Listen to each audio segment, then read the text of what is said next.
السلام عليكم ورحمة الله وبركاته. النهاردة هنعمل تومية احلى كمان من بتاعة بره. ندخل في المكونات على طول. هنجيب طاسة وهننزل فيها بنص كوباية مية ونص كوباية نشا. هنقلب المكونات كلها لغاية ما القوام يتماسك معانا ويتقل. اول ما يبتدي يتقل معانا القوام بنطفي النار ونقلب على كده.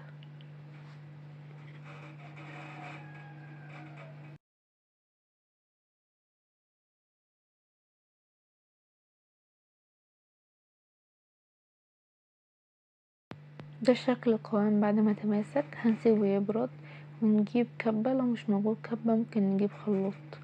هننزل في الكبة بنص كوباية لبن وبعدين معلقتين خل. لو عايزة تزودي المزازة زودي الخل. وبعد كده ملح، بس الملح ده اختياري، لو مش عايزة مفيش مشكلة. وبعد كده هننزل بمعلقتين زيت.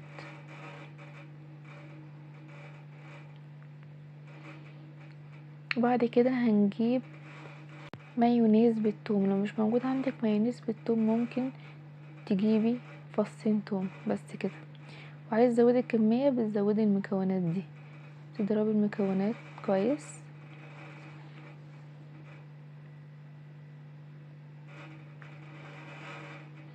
وبعد كده بتضيفي عليها الخليط اللي احنا عملناه، سيبناه يبرد، النشا.